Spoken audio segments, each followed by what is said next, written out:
Thank you all for joining again. I know it's a little unusual time for our webinars. We have been holding the webinars in the evenings in India time, but again, as you might have heard me speaking to Edward earlier, uh, all our lives, including I'm sure yours, are now completely stochastic, right? I mean, it's driven by things that we don't control.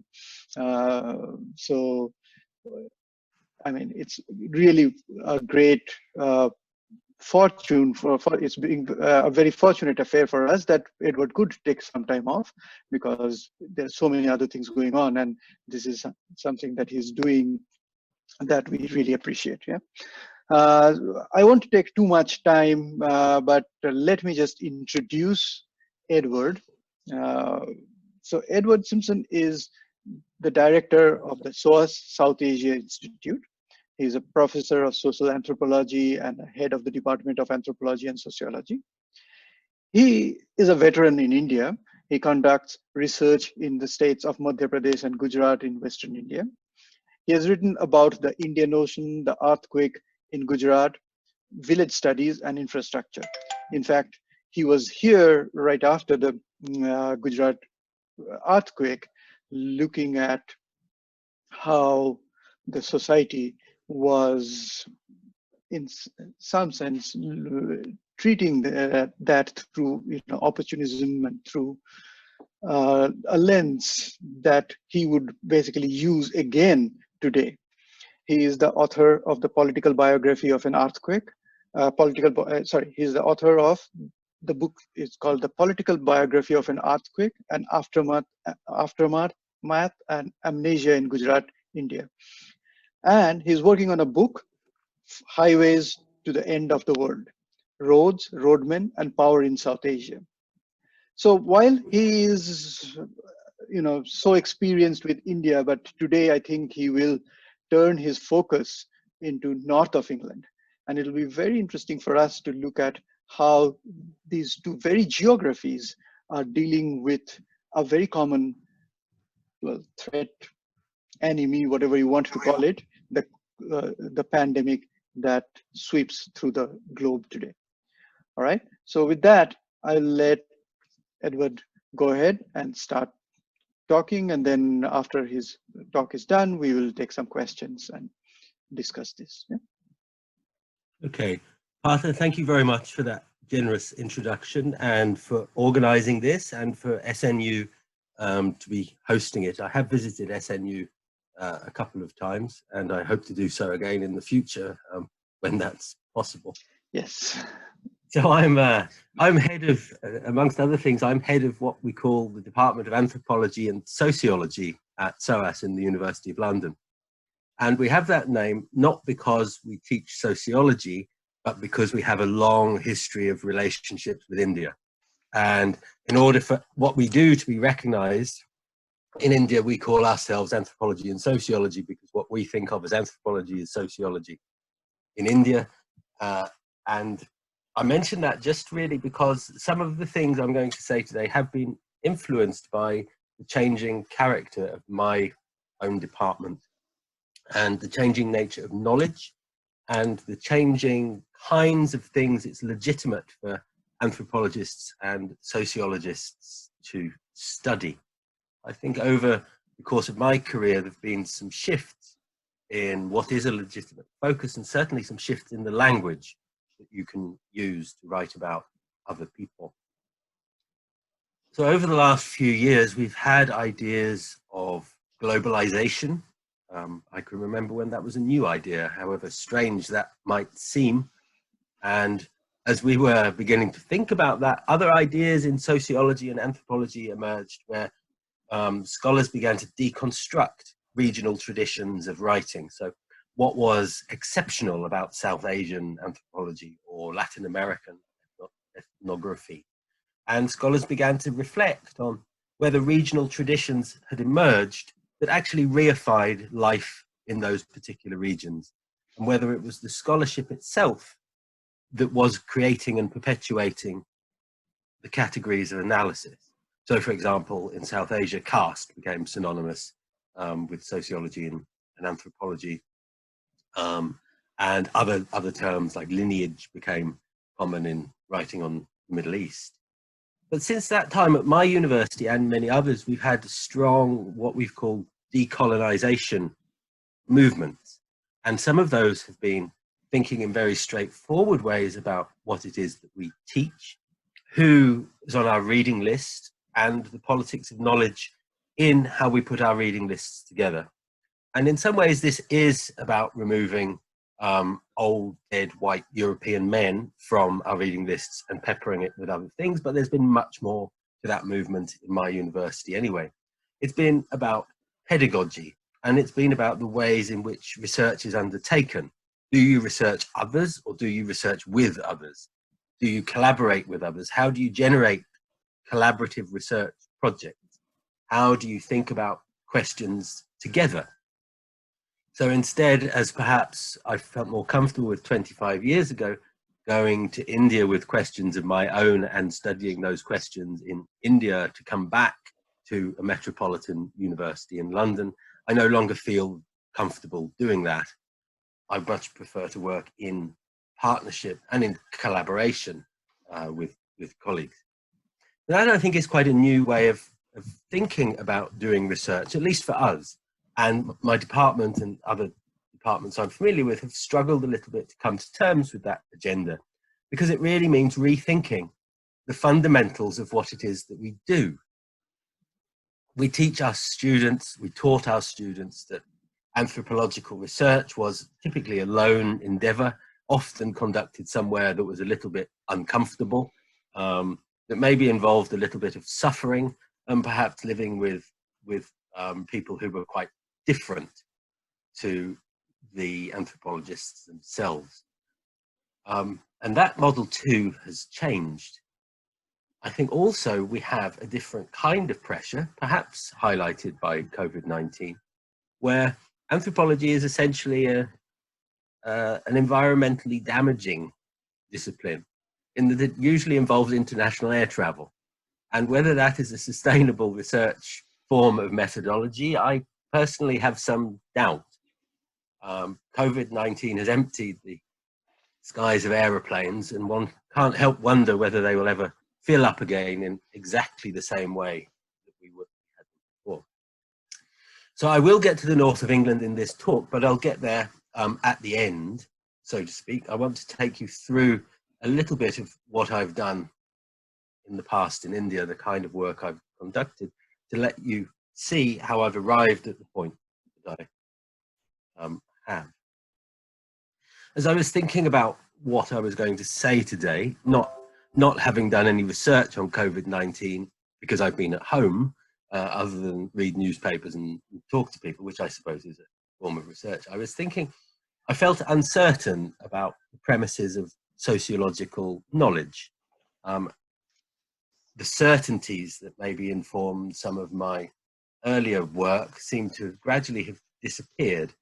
I've wondered whether social science research it's never empirical, it's qualitative, it's exploratory, it raises questions. But I also begin to wonder how much age plays into how and what you can think and understand about other people. So I started conducting research in Gujarat in the 1990s and wrote a book about people who sailed around the Indian Ocean on dhow boats, trading and generally having a good time. And then the earthquake hit the region in 2001, and at first I was interested in what was happening to see what had happened to my friends, frankly. But as is often the case, that became a research project, and I stayed in and around the region for the next 10 years, following that story of post-earthquake reconstruction. And that was really incredibly important for me. Not only was it the rise of Narendra Modi and a Gujarat model propounded by the BJP, but it was also a time when I felt more confident as a researcher. Then I could speak Gujarati well. I knew lots of people in the region, and I felt comfortable to move in different circles and explore different kinds of questions. And what I realized over those 10 years was that people in Gujarat, people in the Kutch district of Gujarat anyway, the district most affected by the earthquake, had to respond to the crisis of the shock of nature itself brought upon by the earthquake, that shock was tremendous and terrible. But they also had to respond to the humanitarians who came in the aftermath to rebuild their lives.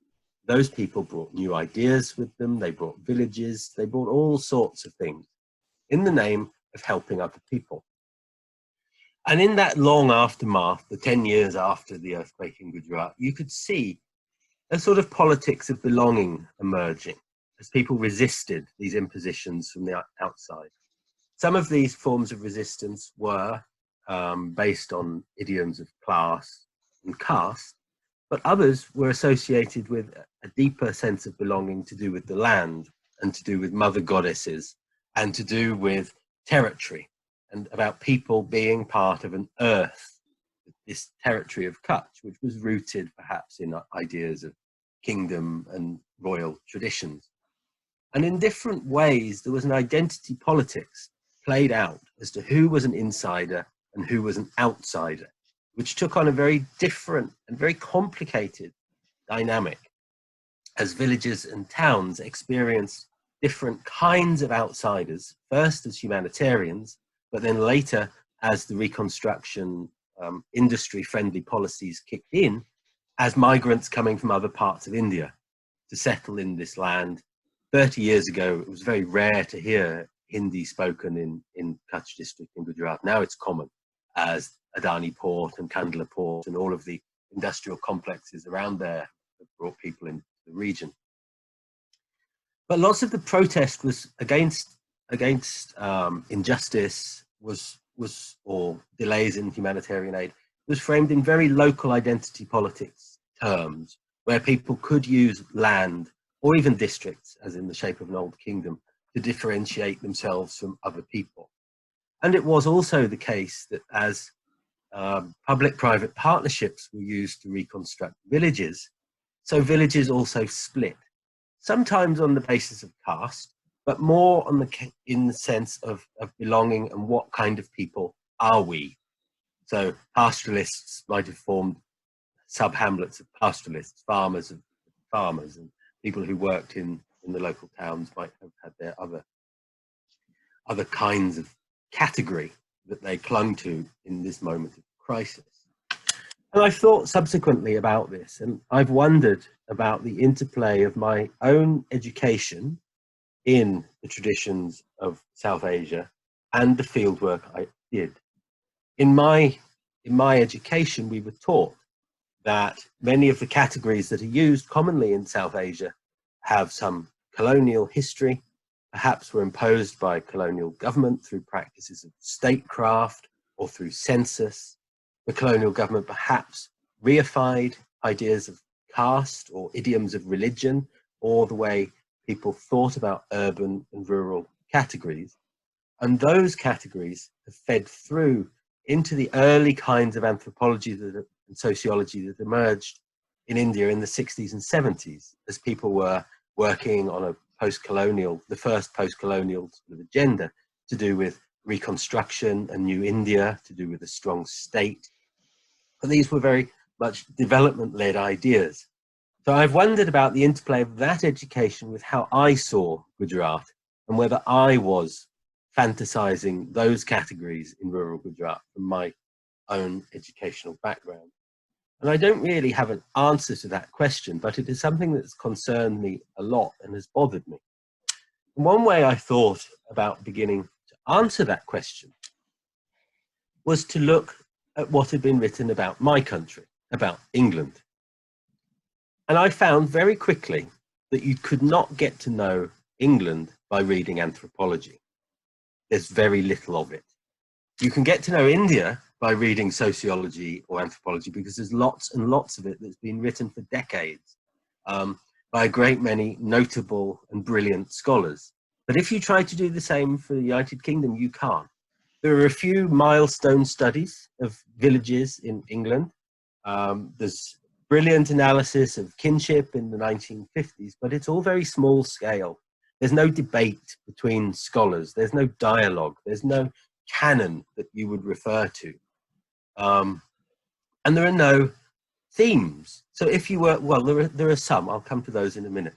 But if you were to teach something like Introduction to the Anthropology of England, you would struggle to find a reading list. You would struggle to find enough material to do that. And I found that absolutely extraordinary in some ways. And I wondered why people from other countries hadn't come to study England. I mean, the reasons for that are many, and some are quite obvious, but to put it in rather naive terms, that was my starting point. And then I discovered a really wonderful book written by an American, not by a Brit, called Childerley. Childerley is not the real name of the village. And it's called Nature and Morality in a Country Village. And the author's name was Michael Mayerfield Bell. And the book is not tongue-in-cheek, but it is very funny, because it's an attempt to show, in some ways, the absurdity of sociological categories. The author was American, so perhaps rural England looked very strange to that person. But he writes about English people in the same ways that anthropologists in previous decades have written about South Asia, the traditions of the house, the village rituals, politics in the village. And he divides this village up in really quite beautiful and very well observed ways. But to anyone who lives in this village, it actually sounds absurd. And I think that's probably what most anthropology sounds like to people who live in Indian villages, having done the mirror trick. But in it, there are lots of really interesting insights about the way social class works and about how people relate to the land very differently, about how people of different classes have different conceptions of the past and different aspirations and connections to nature. Some of those began to echo for me in what I'd seen in Gujarat. There's a lot of intellectual work to be done to translate the research I had done into an American sociological language, but there were certainly echoes there. Then along came COVID-19, and like you, or like Partha at least, I know, we have been in lockdown in this country for nearly 8 weeks now.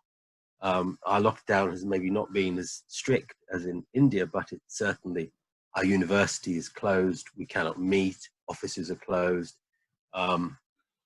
People are working, but mostly on Zoom, as I'm sure you are, or some other medium, which makes conversation and meetings very difficult, because I've never yet seen anybody change their mind in a Zoom meeting, which makes debate in the university very difficult. But 8 weeks in lockdown has given me time, well, not much time, but it's changed the pace and the kind of direction of my thinking. I've never had 8 weeks in one place in the way that I've had 8 weeks this time.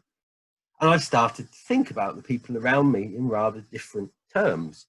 They also have started to behave differently. So in the UK as a whole, movement was stopped. Really, you can still move, but you have to have a good reason to do it. And in this country, it wasn't done through the police. It was done through an appeal to goodwill or civil society or something. It's a moral kind of imperative not to travel. And the first thing lots of people did in the UK was to think about going to their second homes, if they were lucky enough to have one in the countryside. You know, a bit like the Delhi farmhouse kind of thing. Lots of people, if they're rich enough, have second homes in more beautiful parts of the UK. But there was very quickly a backlash against that. Those people suddenly became foreigners. And we had there were national media stories that said, you should not travel to your second home. No possible legal basis for not traveling to your second home, because you own the house, you pay the local tax, you're a citizen in every way, shape or form. But very quickly that argument became morally accepted. No one goes to their second home. You stay where you live, where you belong.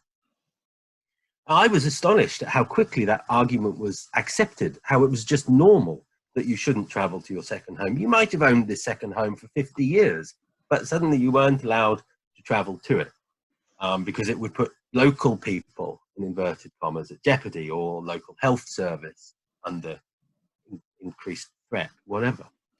And in the north of England, where I live in an area called Cumbria, which is a beautiful part of the world, it's also one of the most sparsely populated parts of England. It has parts of it have a large tourist industry because it's where the Lake District is, not where I live. I live in another part of it. There, very quickly, signs began to appear on cars in villages. Go home. You are not welcome. Stay out of our village. And people had come for walking or to enjoy the countryside, as they do every day in this part of the world.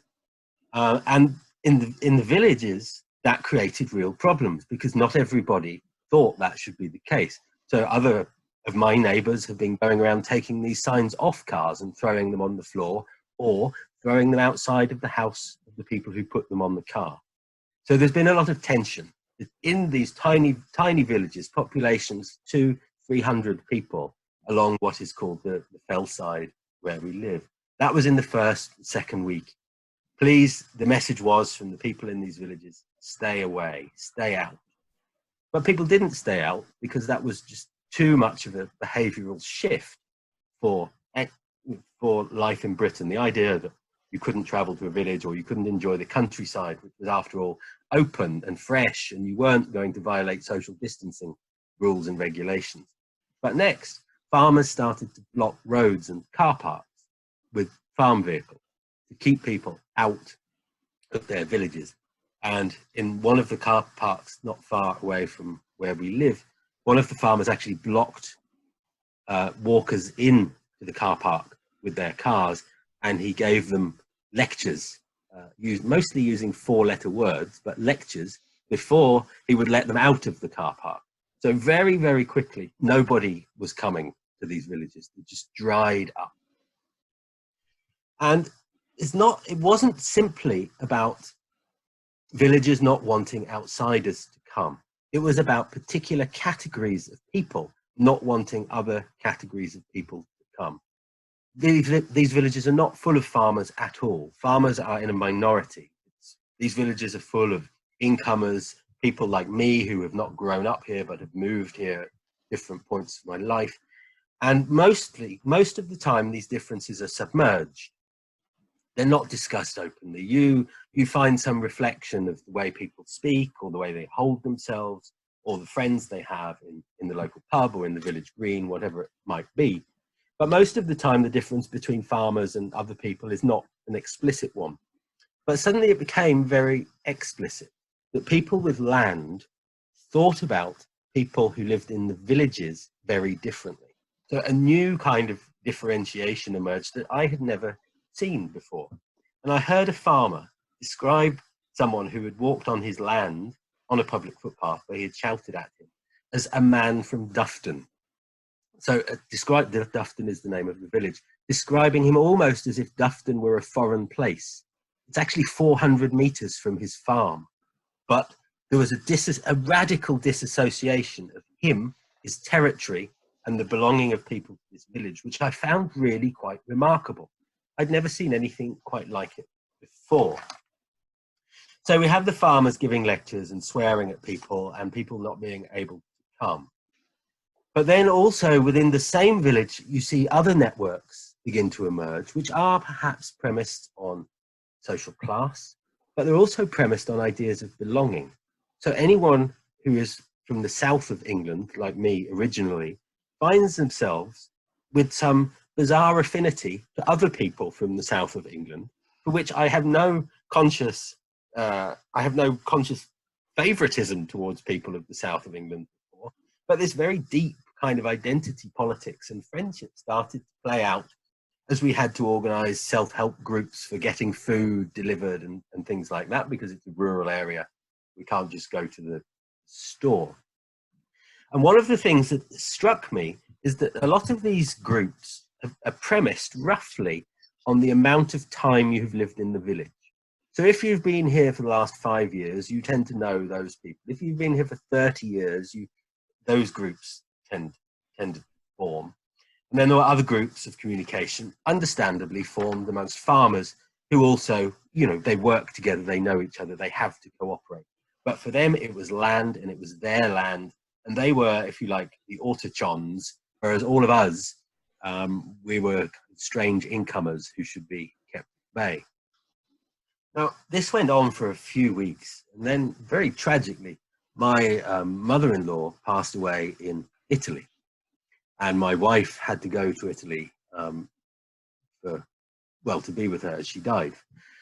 And at the time in the media, Italy was the center of all infection. It was in the UK, Italy was, you know, like hell on earth in the media in some ways. I don't think it was ever like that, and that certainly wasn't how my wife described it. My mother-in-law died from old age, incidentally, not from COVID-19. But when my wife returned, we wanted to quarantine her somewhere because we had children and we lived in isolation with our neighbors for the last 6 weeks. So it seemed a little bit of a shame. So I tried to find somewhere to rent. And the reaction of some of my friends and neighbors in the villages was truly illuminating. No, you can't come here. You can't do this to us. She's foreign. She's infected. Somebody even told me, what if COVID passes through our walls? You know, the level of fear, perhaps understandable fear, or fear caused by that sense of what sociologists in the 1980s used to call the other. The other has kind of come back a little bit in the north of England with COVID-19 as people differentiate themselves very much as they did in Gujarat after the earthquake. You can see patterns. I've not been very clear in those patterns, but you can see them in the modes of differentiation and the kind of grades people have of thinking about their own legitimacy in relation to resources and belonging and having the right to stop or promote the movement of people. And like in many parts of India, we have a very active local newspaper that records these debates, and the columns are full of people writing letters about who should and who should not. But the debate was silenced brilliantly by someone from the local town who had been turned away from one of the car parks by a shouting farmer. And the letter to the newspaper suggested that in the local town, they would close down the supermarkets to keep the villagers out. Then very suddenly, the villagers all went quiet and realized that they might be part of a larger community. And although they were safe on their farms, they were actually incredibly dependent on people that they wanted to keep away from them, suggesting all sorts of other networks, which I won't go into. So COVID-19 has given me a very unusual 8 weeks to be in this environment, to be with my neighbors, and to interact with them on a daily basis, and to speak to them and to talk to them about COVID-19 and how they feel about territory, belonging in the world, which I would not normally do. So I suppose in some ways I've had the opportunity to slow down, to think about sociology of my surroundings. I've had time to observe, which is not something I normally do. And I've had time to hang out with people, which is something I don't normally do. So I've seen a great many similarities between what I used to write about India and what is happening around me at the moment. I'm uncertain whether having this opportunity to tend my own garden allows me to see things that I would not have seen had I not have done that earlier research in India. Or perhaps I fantasize India in the north of England, which is also quite possible given how deep-rooted some of these categories are. So as Voltaire's Candide eventually, after traveling the world, stays at home to tend his own garden, because his own garden suddenly becomes as interesting as the world, north of England suddenly becomes very interesting for me. But I wonder if it would have been so interesting had I not have had the opportunity to travel in India first. And Partha, I'm going to stop there. Thank you. And that was brilliant, you know, how you translated from the Gujarat, your experiences in Gujarat to north of England, right? And I request people to come up with questions. They can put their questions in the question box and we can read them out. But as I was listening to you, and a couple of things crossed my mind, and one of the things is, and let me just speak out both of the things, and then maybe you can react to both, in the sense that the difference between, let's say, an earthquake or a tsunami, even, or right now in the eastern coast we are experiencing super cyclones. It's somewhat localized, and as you mentioned at the very beginning, then there are outsiders who would come with the pretext of maybe helping and reconstruction and things like that, right? And here suddenly the whole world is afflicted with the same thing, right? So there are no outsiders, so to speak. Everyone has experienced this, right? So does it make a difference? Does it in some ways bind us together, or as you kind of experience, the identities become stronger in some sense, and the tribalisms and the nationalisms and very parochial localisms, they kind of amplify. The second thing that I was thinking about is, just the opposite of what happens in some senses when outsiders are coming to places which has experienced crisis or tragedies or these kind of situations. Here in India, we suddenly see people who have been living in cities and contributing to the economy, and as you said, they have been citizens of those cities for a long period of time, probably, right? Suddenly they become the other, right? The migrants and suddenly they find themselves in a position where they are no longer wanted, they are no longer cared for, and suddenly they are the other in some sense, right? So do you think that it kind of mirrors that situation? How do you think about this? Yeah. Yes. Brilliant questions. If I could take the second one first. Sure. I did think about talking about the situation in India, but then I thought Yeah. you probably know the situation in India much better than I do, and hopefully somebody will raise these questions as the discussion unfolds, because I've seen those parallels, and I thought about displacement and belonging, and the ways in which people have been reattached to their states, trains taking people to Bihar or to Jharkhand or whatever it is. That sort of return home is, that's a return to the kind of identity politics or state politics, which I find very interesting and is sort of lurking between the lines of what I just said. Absolutely.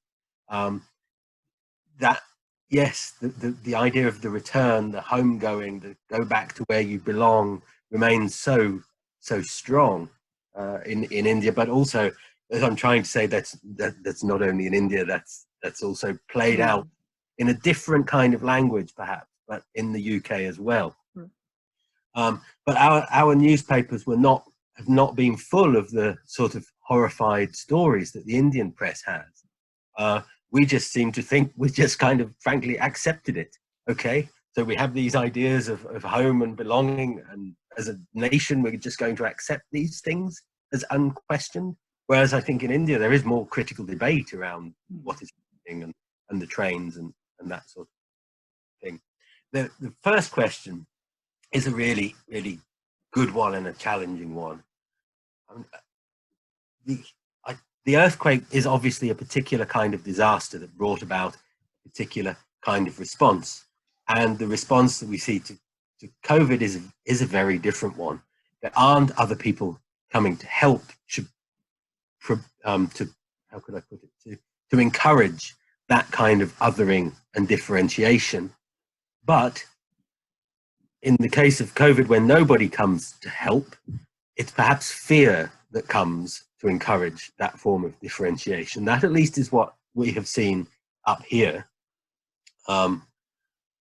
Fear has been, and I think genuine fear. I don't think politically motivated. I don't think fear that's been created by politics. I think individual fear for lives, for health, for well-being, those things have encouraged a sort of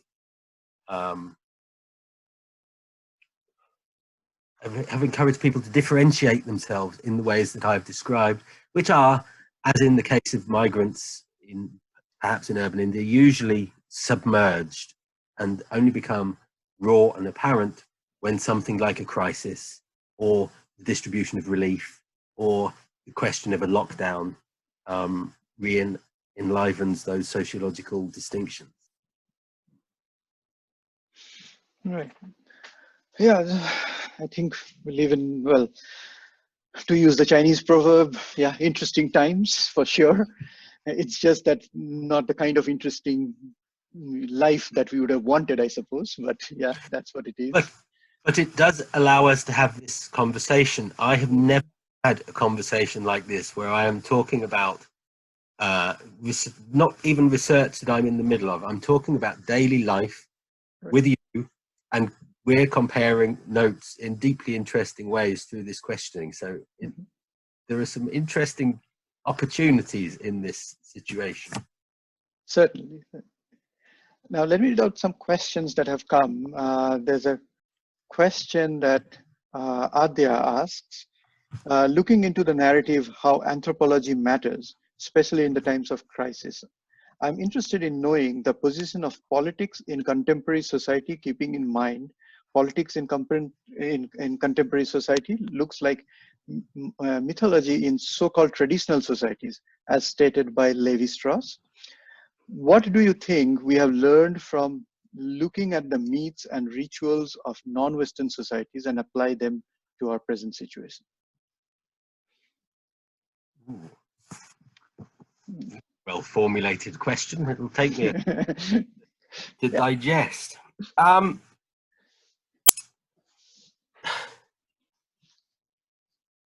So when I became the director of the South Asia Institute, one of the things I wanted to do was to bring students from South Asia to do long-term fieldwork in United Kingdom environment to turn that anthropological gaze onto us, as it were, because the idea of evolution of societies is one that I still find very painful, but still very prevalent. The idea that we are somehow on social evolutionary trajectories or trajectories of development which are somehow progressive, rather than we live in the contemporaneous world, as perhaps COVID-19 shows us. COVID-19 has not particularly, well, it has differentiated between societies, but not in strong ways. And I've always thought that thinking about primitive or traditional societies was the wrong way to go about it. And I've deliberately moved my anthropology away from doing that sort of thing, actually. So I'm sidestepping the question by talking about my own practice. And for the last 5 years, I've been working with people who build roads across South Asia. So people who work in the government of Delhi, people who work in Madhya Pradesh, very educated people. And I've learned a lot about them, their rituals, their fanciful beliefs about the world, their ideas of progress and the future. And I find them all to be equally as wonderful, and not, I can no longer differentiate those people as scientific, rational, or traditional and primitive. I find that increasingly hard as a distinction to uphold, as I suppose I find myself thinking more as maybe as a sort of pandemic citizen, a citizen of a world where we have common problems and interests, rather than primitive rituals. I could go on, but in the interest of time, I won't. Right. Thank you for the question. Okay. Yeah. Looks like we're getting questions in an alphabetical order. Well, I'm just joking here. That question was by Adya, who's our alumni, and this question is again by Adya, who's my colleague. She is a dancer, she's a performer, and also a scholar of pedagogy. So she's saying that I'm intrigued by how movement, travel, is now defining identity and belonging, enforcing boundaries rather than dissolving it as travel did in the pre-COVID world. I wonder how that will change the way we see human movement in the future. That's a really deeply interesting question and very well put. So So in my disciplines, there has been something called the mobility turn for the last couple of decades, probably, where sociologists in particular have thought about what it means to move as a way of belonging. And as you may know, the World Bank and the Asian Development Bank have also taken movement or mobility as a fundamental mode of development. In order to develop things, you get people moving. And there's something called the Global Mobility Report published by the World Bank in 2017 that said mobility in 2017, not very long ago, said that mobility is on the rise. We are living in an increasingly mobile world. And then COVID-19 comes along, and all of those certainties that the World Bank had about the world really no longer suddenly look so certain at all. It's an extraordinary moment. And I wonder if the ties to the land we're seeing in the north of England, or migrants returning to their home states, is a knee-jerk reaction to that. And we're in the first phase of thinking about a new kind of mobility. This is, we're probably right at the cutting edge of thinking about new ways of moving or not moving, or how we interrelate to one another. And then the question of movement to politics is also deeply interesting.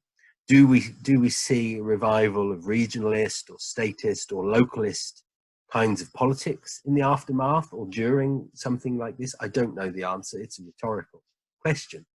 But I also understand the question to be getting to something else quite profound.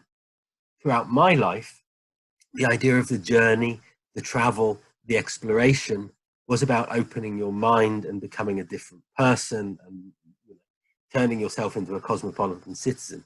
Now travel is about infection, and it's about social distance, and it's about danger, which is a radical rewriting of a very deeply held narrative, which might also have longer term psychological complications. But I think there's a book in that question, so why don't you go off and write it? Well, that's a good suggestion, and I'm sure you can think Yeah. about that. There's one more question that we can take, I suppose. So the question is, and it's from anonymous, so the person has chosen not to identify herself or himself. Have the villagers of North England finally, sort of, changed their mindsets towards blocking outsiders from entering their localities? Have they finally become more accepting?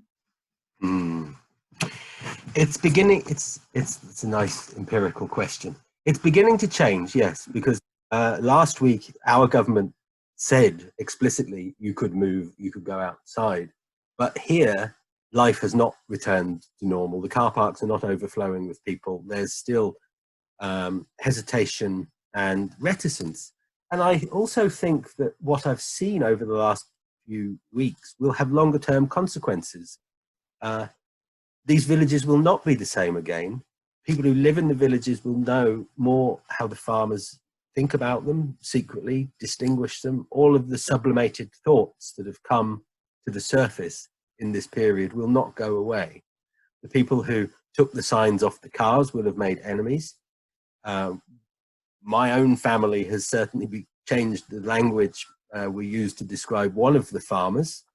We call him something we wouldn't have called him before, but that will probably stick. And all of those kinds of things, I think, will echo into the future and will not simply go away when the government says, okay, lockdown is over.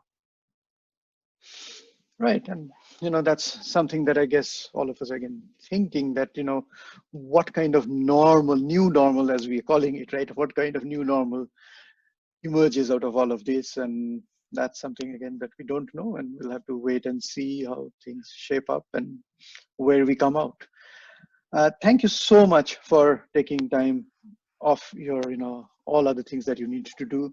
And it was very engaging, very interesting conversation that we had today. And I appreciate, your thoughts on this and engaging with our audience here.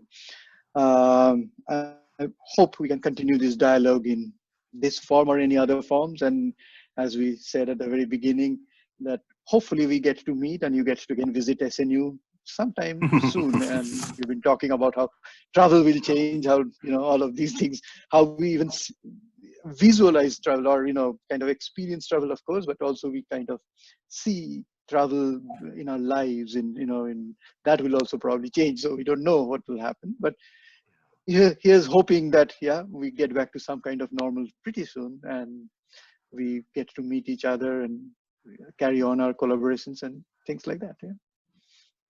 Arthur, thank you very much for that, and for the invitation, and for hosting it, and for the couple of brilliant questions that will get me thinking things I shouldn't be thinking in meetings later on in the day. Brilliant. Thank you. Thank you. And thank you everyone for being with us. I appreciate, again, all of you are busy. So again, I appreciate that. Thank you. Thanks. Okay, bye.